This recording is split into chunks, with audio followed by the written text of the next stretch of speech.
we remain steadfast in our commitment in delivering local news that matters. Stories that inspire. Enriching the lives of Filipinos in the Philippines and across the globe. This is your GMA Regional TV. Buong puso para sa Pilipino. Mga balitang angay atangan sa One Mindanao. Tulo ka balay sa Cagayan de Oro City, naguba human natumbahan og kahoy. Checkpoint sa mga pulis pasulod sa Prayer Mountain sa Tamayong, Davao City, gibatikos. Nesty Petisyo, pasok na sa finals ug pursigido alang sa gold medal.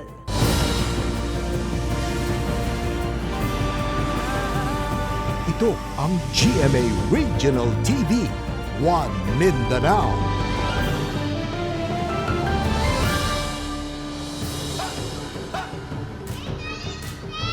Mayong hapon Mindanao, kini ang GMA Regional TV 1 Mindanao. Hatod namo ang pinakadagkog pinakahuling balita sa Mindanao. Ako si Sara Hilomen Velasco.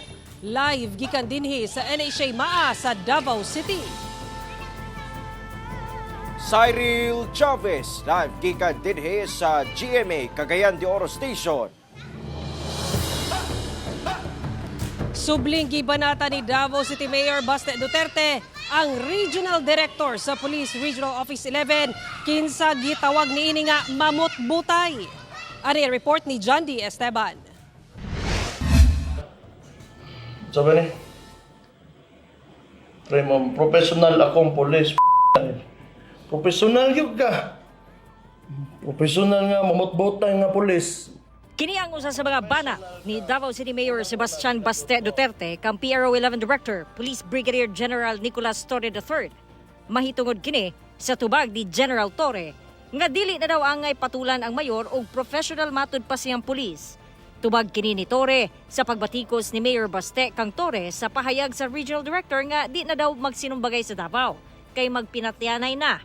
Ning baguhay lang gipakita sab ni Torre ang blue book nga matud pa gimanipula ang pag-record og krimen sa Dakbayan nga posible daw nga maoy naghatag og impresyon nga nung ubos ang krimen sa Dakbayan.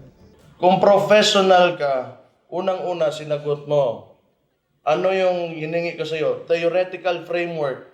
Kasi may conclusion ka eh. Gina-justify nyo yung ginawa nyo na movement dito o rearrangement ng mga polis sa Davao. Yung reshuffling. Una, theoretical framework. Saan mo ginamit yung, anong ginamit mong framework dyan? Pinag-aralan mo ba yan? Saan mo napulot yung mga konklusyon mo? Pangalawa, comparative analysis. Kung professional ka, sagutin mo yan. Pag-aralan mo yung trend na nangyayari sa buong bansa, to sabihin mo sa akin. Case study. Meron na ba nangyaring ganito? Mi komento sab si Mayor Baste sa tubag ni Torre kalabot sa bahad sa mayor nga sagpaon niya ang general. May mga pang Miss Universe may tinubagan ani nani. To threaten is one thing, but to actually do it is an entirely different thing. Lamian kaya tag sagpa dahil tirada yan eh.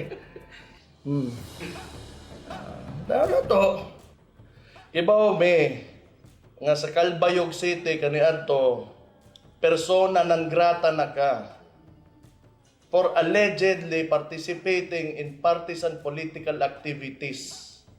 So, the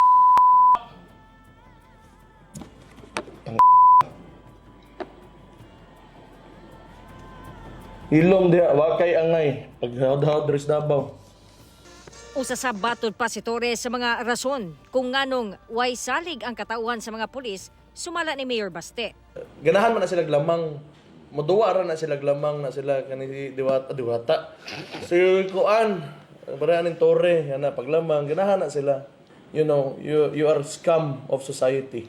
Mao na kamo ang the finest example of why Filipinos do not trust policemen. Kadugay-dugay panahon. Ang tawag sa inyo, buaya. Gikuhaan og pahayag sa GMA Regional TV 1 Mindanao og bahin si Torre kalabot niini apan di sa daw una siya mutubag. Kauban si Jojo Solarte sa kamera. Ako si John D. Esteban para sa One Mindanao. Pipila ka mga transport group sa Region 10 nagkatapok alang sa usa ka Unity Walk aron ipadayag ang ilang pagsupak sa planong pagsuspenso sa Public Transport Modernization Program. Ang detalye sa report ni James Paulo Yap.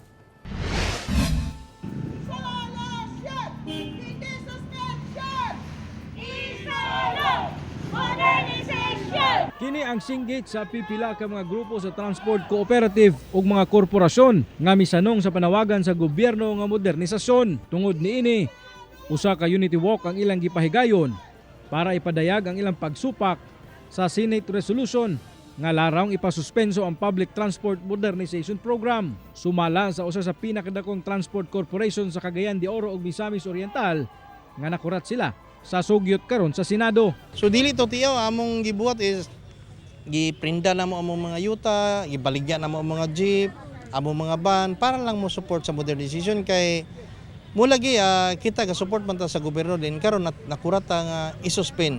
Matud pa, dakong puruhan nga malugi ang ilang gisugdan nga kumpanya kung ihunong ang implementasyon sa Public Transport Modernization Program. Apan mas nabalaka kuno sila sa ilang mga empleyado nga mao'y maapektuhan kung hingpit na kini nga ipatuman. Sa kinatibukan, 22 ka mga transport cooperative nga gikan sa lain-laing lugar sa Mindanao ang misalmot sa Unity Walk. Kung ipugos ko ang pahunang mohunong pod mi. So posible nga mag silent strike mi, no? So siguro di sana mo padaganon among mga sakyanan para makita lugar ang impact gyud. Kauban si Roland Kanya sa kamera. Ako si James Paulo Yap para sa One Mindanao. Good news gyapon sa unang semana sa Agosto kay dunay gamay nga pagkunhod sa presyo sa mga produktong petrolyo sugod ugma August 6. Anaa sa 10 centavos kada litro ang iubos sa presyo sa gasolina samtang 20 centavos per liter sa diesel o 45 centavos matag litro sa kerosene. Kini na ang ikaduhang sunod-sunod nga semana nga pag-ubos sa presyo sa gasolina samtang ikaupat na sa diesel o kerosene. Sumala sa Department of Energy, kinitungod sa pag-ubos sa demand gikan China ug ang plano sa mga petroleum exporting country nga palambuon ang supply sa lana sa world market. Opisyal na ang gipaila-ila ang 11 ka mga representante sa mga tribo sa Davao City alang sa Hiyas sa Kadayawan 2024. Lakip sab sa ilang gipresenta ang ilang mga advokasya. Ari ang report ni Argil Relator. Melody Omo sa Ata, Jane Rose Miones sa Bagobo Klata, Shane Marie Awe sa Bagobo Tagabawa, Rosabel Bayugan sa Matigsalog, Nobe Mandahay sa Obo Manuvo, City Sara Liman sa Iranon, Shara Nicole Galos sa Kagan, Rania Gyaman sa Maguindanao, Muslima Lipaw sa Maranao, Rufaida Paway sa Sama, ug Erica May Alpad sa Tausug. Usa kanila ang nakatakdang koronahan nga Hiyas sa Kadayawan 2024. Bit-bit nila ang ngalan sa ilang tribo ug ang ilang advokasya kalabot sa pagpalambo sa kaalam sa tribo, pagpreserba sa indigenous identity, pag-edukar labot sa kultura, pagpanalipod sa yutang kabilin, ingon man youth and women empowerment. Education and youth empowerment to prevent early marriage, early pregnancy in Buya or forced marriage in our tribe. In Marilog area, I've noticed that there are numerous resort being built there, and I want to ensure that every resort there is to preserve the culture of Ubu Manubu. Is to lead by example in strengthening, empowering, and embracing cultural identity and inclusivity. I advocate for breaking stereotypes and promoting cultural understanding. Ipahigayon ang cultural presentation o talent competition karong August 10 Sabado alas 4 sa hapon. Samtang dunga natong atangan kung kinsa ang Hiyas sa Kadayawan 2024 sa The Coronation sa RMC Petrogas Arena karong August 16 Biyernes alas 5:30 sa hapon. Kauban si Metro Awing sa kamera. Ako si Argil Relator para sa One Mindanao.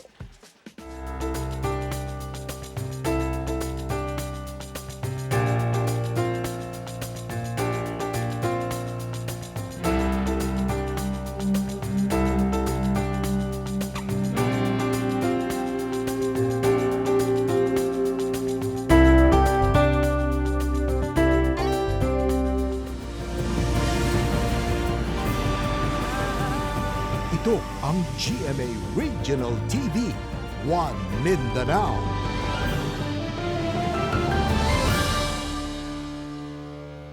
Congratulations, Kaloy! Kini ang pagtimbaya sa katawhang Pilipino human nakadaog ang Filipino gymnast nga si Carlos Yulo ug dili lang usa apan duha ka gold medal ato sa Paris Olympics 2024. Ani ang report. Dili lang usa apan duha gayud ka gold medals ang nasakmit sa Pilipinas pinaagi ni Filipino gymnast Carlos o Kaloy Yulo sa men's floor exercise finals ug sa men's vault finals sa Paris Olympics 2024. Makasaysayanon kini kay siya ang labing unang lalaking Pinoy Olympian nga nakasakmit og duha ka sunod-sunod nga gold medal alang sa Pilipinas. Gani ilabihan ang kalipay sa Filipino community, lakip French ug foreign sports fans nga midagsa sa Bercy Arena sa Paris, France kung asa gipahigayon ang men's vault finals di nasakmit ni Kaloy ang ikaduha niining gold medal. Dinhi, gisugat siya sa iyang girlfriend nga si Chloe. Sumala ni Kaloy, relax na daw siya sa men's vault finals ug misulod sa arena nga napuno sa pagpasalamat sa Ginoo sa duha ka gold medal nga gihatag kaniya nga iyang gihalad alang sa Pilipinas. Mitimbaya sab siya sa ubang Pilipinong atleta nga duna pay mga musunod nga medal matches sama ni Paul Volter, EJ Obiena, boxer nga sila si Nesty Petesio ug Ira Villegas ug mga weightlifter nga sila Elrin Ando ug Vanessa Sarno. Wish ko lang na safe and magandang performance para sa kanila. I know that they can do it na. Have fun po. Napaghirapan na natin yung mga practice. Pakita natin kung ano yung kaya natin gawin.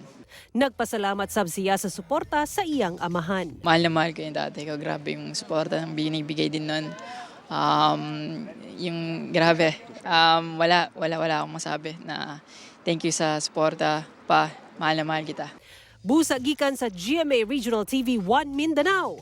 Congratulations, Carlos Yulo ug mga atletang Pinoy nga misalmot sa Paris Olympics 2024. Tuod man, garbo gayud kamo sa mga Pilipino. Ako si Sara Hilomen Velasco para sa 1 Mindanao. Ilabihan sa pagkalipay sa pamilya ni Davaoeña boxer Nesty Petesio. Karong sigurado na kining makakuha og medalya sa Paris Olympics 2024. Samtang proud gyapon ang kabanay og taga-suporta ni Cagayanon boxer Carlo Paalam bisan wala na kini nakasulod sa semifinals. Ani ang report ni Kent Abrigana.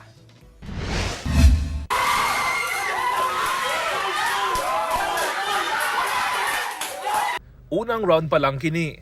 Kini na ang reaksyon sa kabanay ni Davaoeña boxer Nesty Petesio. Dihangdungan silang nananaaw sa laban ni ini, tali boxer sa China nga si Xu Zixun sa women 57 kg boxing match sa Paris Olympics 2024, Domingo sa gabi. Busa, dihang gianunsyo ang kadaugan sa pambato sa Pilipinas o garbo sa Davao del Sur. Way kasudan ang kalipay sa kabanay. Ilabi na sa iyang mga ginikanan nga sila Teodoro o Priscilla Petesio.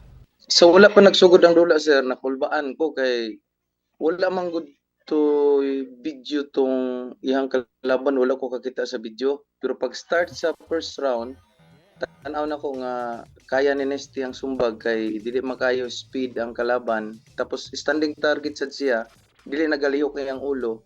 Nawala akong kulba sir. Una pa ang dula, nakigistorya pa si Nesty og ang iyang inahan aron hatagan og confidence boost ang iyang anak. Through chat, gi-chat yun ako siya sir nga kinahanglan iya yung kwaon ang tanan ang tulo ka round sir, kinahanglan siya good ang mulabaw og score sir kay usa na nagbasihan sir nga inighuman sa dula siya jud ang mudaog.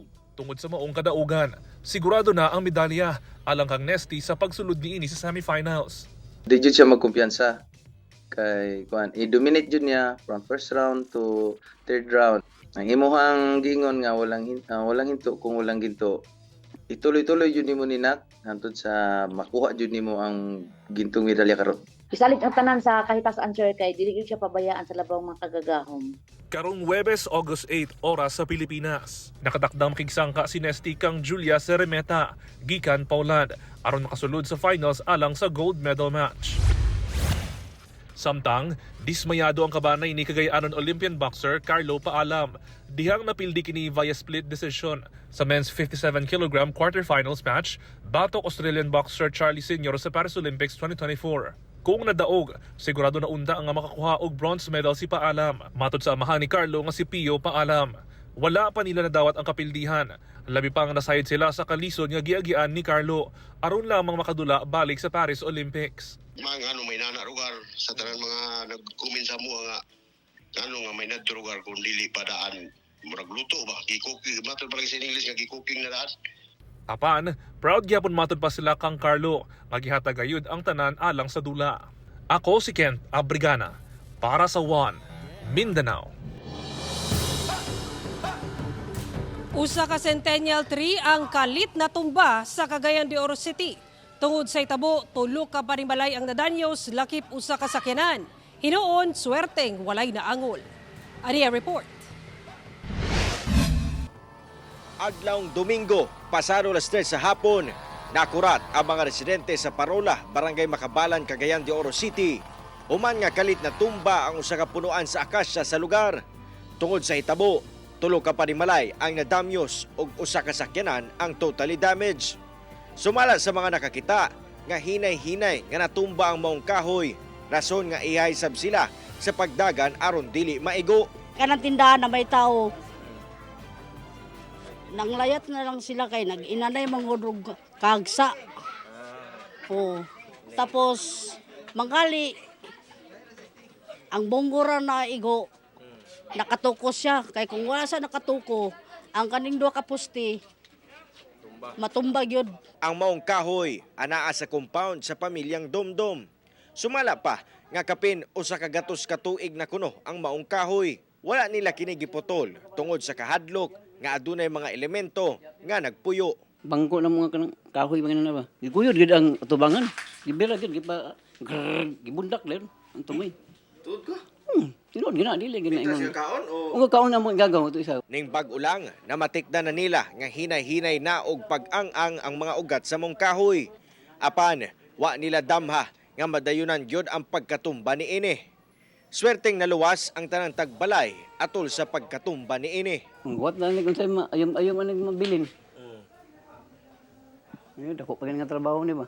Doble paningkamot ang mga personahe sa Urban Search and Rescue aron maputol ang maong kahoy nga nakababag pa sa dalan ingon man sa mga kabalayan nga nadamyos. Ang kaning wire maayo nga among mabangilan dia para ang wire dili siya mobigay og kapil kay kung pagputol na mo ang dili dapit sa bunggo is kanang ang tanang load ani naa sa wire. Magpadayon ang trabaho sa USAR ug ilang pasalig nga makuha ang maong kahoy sa daling panahon. Kauban si Jaybert Pairat og Roland Cañas sa kamera. Ako, si Cyril Chavez para sa One Mindanao.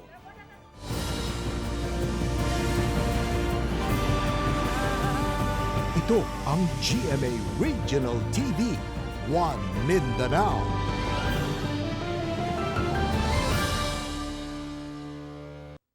Gatusan na ka-aftershocks ang natala human gitayog 6.8 nga magnitude nga linog ang lingig Surigao del Sur ni atong Sabado.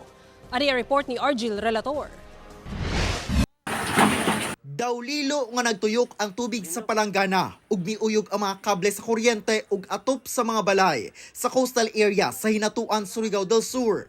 Resulta kini sa pagtayog sa 6.8 magnitude nga linog Sabado sayo sa buntag.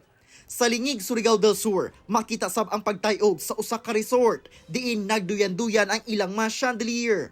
Sa ulahing impormasyon, ginahulat pa sa MDRMO Lingig ang report sa matag barangay kung doon na ba'y natalang danyos resulta sa kusog nga pagtayog.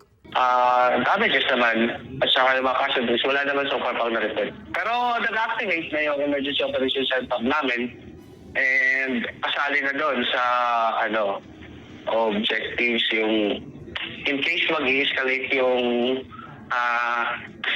situation, magpapa-evacuate kami. Sa Philippine Sea ang sentro sa linog, natala kini alas 6:22 Sabado sa buntag sa gilayong 66 kilometers northeast sa Lingig, kung asa intensity 5 ang gikusgo niini. Nabati sab ang pagtayog sa daghang lugar sa Caraga ug Davao Region, lakip sa Bangsamoro ug Eastern Visayas. Sa palengke sa Baganga, Davao Oriental, nakasyagit ang pipila ka mga naninda dihang nabati ang pagtayog. Daw misayaw na ang mga nakasabit nga baligya og milihok ang usa ka motorsiklo sa likod nga bahin. Kining lalaki gilayong misakay sa iyang motor og misutoy aron sutaon matud pa ang kahimtang sa iyang pamilya. Tataw sab ang paglihok sa mga kable sa Davao City. Mihunong kining duha ka lalaki sa kakusog sa nabating pagtayog. Sa Davao City gihapon, nanganaog ang mga residente sa condominium building sa Claveria Street aron moadto sa highway. Sa gatusan ka aftershocks, 6.2 magnitude ang pinakakusog. Nabati ka na sa Davao City kung asa gilayong nanggawas ang mall goers.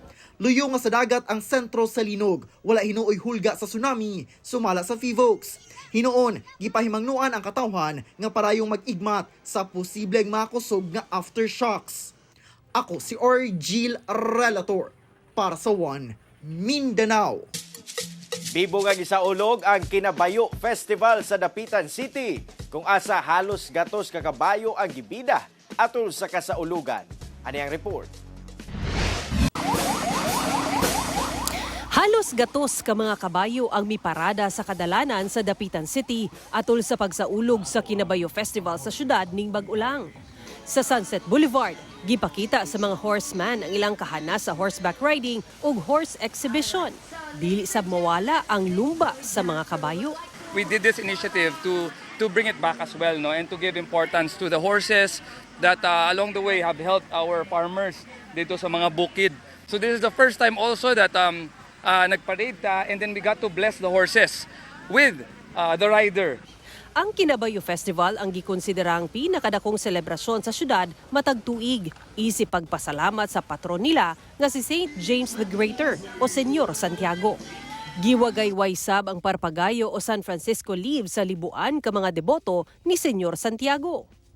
Duna sa street dance ug showdown competition nga nagmabulukon ug nagsimbolo sa kultura ug tradisyon sa syudad. Duna say nag-ala St. James the Greater ug dunay paandar nga misakay kini sa kabayo. Kinabayo Festival is actually a unique festival of the Dapitanons. It's in Dapitan City, and it's our way of showing reverence to our patron saint, St. James the Greater.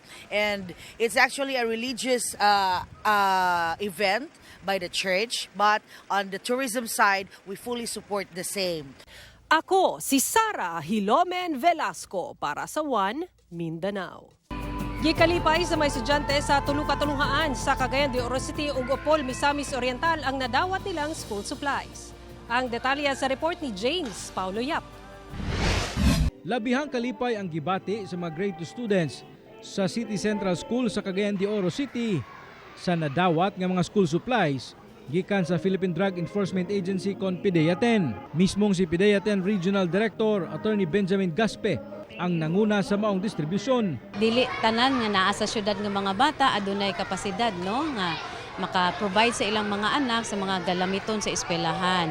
So nalipay kaayo mi kay sa among pagsuporta sa PDEA Fun Run nakahatag kini og kana ang push pa sa ilahan no nga maka-provide pa og additional na suporta sa itong mga bata pinagi sa ilang mga kagamitan sa eskwelahan. Sunod nga nakabenepisyo ang 150 ka mga junior high school students sa Misamis Oriental General Comprehensive High School kunmogs matod sa principal sa mong tunghaan nga labing gikinahanglan gyud kini sa mga estudyante. Samtang laing 150 ka mga bata sab sa Opol Central School ang nakadawat sa susamang school supplies. We are boasting the involvement of the public for to fight against illegal drugs. So with this, I always believe, Ma'am and Sir, in your motto, benefit and happiness of society. Sa kinatibukan, anaa sa 500 ka mga bata ang nakabenepisyo sa programa sa PDEA-10. Mas maganda na mas maramdaman itong mga bata na ito yung kailangan namin kasi kung pininturahan mo or assuming na nilagyan mo ng kisame yung isang classroom, hindi man gaano mararamdaman ng mga bata. Kauban si Makoy Sempron sa kamera. Ako si James Paulo Yap Para sa One Mindanao. Misaad ang Moro National Liberation Front ug 11 ka tribal group sa Davao City nga muhatag og seguridad alang kang Vice President Sara Duterte. Dugang detalye sa report ni Kent Abrigana. We offer to provide security if the Office of the Vice President needs it. The Moro National Liberation Front under the leadership of our beloved chairman, Professor Norme Suari. We will make initiative and provide security details kung kailangan ng Vice President. May padayag ang Moro National Liberation Front o MNLF kang Vice President Sara Duterte nga tagan kini og security personnel gikan sa maong grupo. Kini human gikuha ni PNP Chief General Romel Marbil ang 75 ka security personnel sa Vice Presidente. Tumawag na sa akin yung mga retired MNLF integris, yung mga commanders natin sa ground ng MNLF, mga best fighters natin, yung mga expert talaga, veteran fighters natin. They call me, they are just waiting for the order, and then we will file the necessary protocols kung paano namin sila ayusin legally. Sumala sa MNLF, doon na sila nakastandby ng mga personahe kung kinahanglanon sa bise.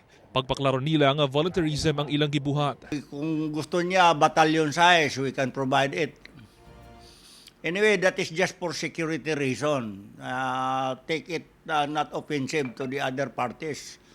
Na this is just, kung titingnan ng PNP, tulong ito ha, this is not a threat. Sumala pa, dako ang ilang utang kabubuton sa pamilya Duterte. It's about time to pay kung ano man ang ma-augment namin. This is not a threat, and this is for the good and the best interest for our country. Samtang, misaad sa security personnel ang 11 ka tribal group sa Davao City kang Vice President Sara. Mukabat sa 220 ka volunteers ang mipresentar sa ilang kaugalingon. Sumala pa, una kini nga namugna Disyembre sa milabayng bulan, isip suporta kang kanhi Pangulong Rodrigo Duterte, dihang mikuyanap ang impormasyon kalabot sa pag-aresto kaniya. Naatay mga taong willing mag-volunteers nga walay bayad. Kami pa ang magasto sa pagpakaon sa ilaha, nag-ingon po ang lumad nga kami po mag-volunteers po mi. Isiguro sab nila nga andam gayud ang mga volunteer. Sa pagkaseleksyon na mo, amo na po gipa-briefing, gipa-orient sa mga amigo na mo nga mga retire nga mga colonel, general ni abot niya mga intelligent para lang sila makakabalo unsa ilang paimuon sa pag-security. Ginaulat pa sa MNLF og Deputy Mayor sa mga tribo ang tubag ni VP Sara kalabot ni ini. Kauban si Mel Colmenares sa kamera. Ako si Kent Abrigana para sa One Mindanao. 7th NIPA Festival sa El Salvador City, Misamis Oriental ang pormal na gibuksan sa publiko. Kasadya og kalipay ang misugad sa mga empleyado ug mga residente sa El Salvador City sa Misamis Oriental. Human nga formal nang gisugdan ang month-long celebration sa NIPA Festival. Mas gipanaghan kuno ang mga kalingawan nga giandam sa LGU karon tuiga. Usa na dinhi ang street dancing nga moy usa sa mga highlights sa NIPA Festival. Gilakip sab kuno karon tuiga ang pag-promote sa tourism sites sa syudad sa El Salvador. Kini na ang ikapito nga kasaulugan sa NIPA Festival sukad gisugdan kini niadtong tuig 2017. Unong basig mo ani sila natungod sa atong NIPA Festival. So muna nga atong yung pagwapuhon.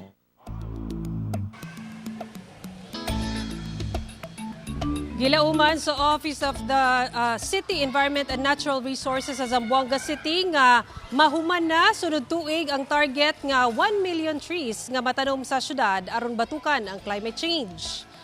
Sa karon ana sa 801,500 ka mga punuan ang natanom sa buhatan nga ana sa 80% sa 1 million nga target tiining matanom. Tuig 2022 pa gisugdan namang programa apan gilaraw nga mahuman na kini sunod tuig. Sumala sa OCNR ang maong proyekto dakong tabang isip nature-based solution aron mabatukan ang climate change ug maminusan ang epekto matag dunay kalamidad sa syudad. Sagad kuno sa mga ginapang tanom mao ang nara ug bamboo ug gilaraw na ang pagpahigayon sa maong tree planting kada bulan sa nagkadiyang barangay sa syudad. Gatusan ka mga estudyante sa hilit nga barangay sa Lake Cebu South, Cotabato ang gitunulan og school supplies sa kasundaluhan.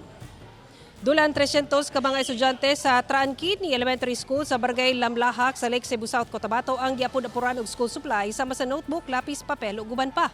Busa ilabahan ang kalipay ug pagpasalamat sa mga bata ug ilang ginikanan sa nadawat nga mga gamit sa eskwela. Samtang nag-apod-apod sabang kasundaluhan og food packs, sinina ug medisina ngadto sa mga residente sa lugar. Ingon man mga materyales alang sa paghimo og water reservoir. Gipangunahan kini sa mga kasunduluhan sa 1st Mechanized Infantry Maasahan Brigade, kauban ubang ahensya sa gobyerno, partner agencies ug uban pa. Ang mga aktibidad gabahin sa ilang 14th anniversary. Mao kadto ang mga ulahing balita sa Mindanao karong adlaw. Mamahimo ninyo kining makita pag-usab pinagi sa pagbisita sa official website sa GMA Regional TV o bisita among official YouTube channel o i-click ang subscribe button para sa pinakaulahing balita.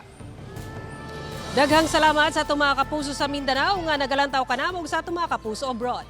Padayon lang sa pagtutok sa mga lokal nga balita matag adlaw tungod sa GMA Regional TV, Local News Matters. Kami ang GMA Regional TV 1 Mindanao, tibok persa para sa mas dakong misyon ug mas halapad nga pagserbisyo sa nasod.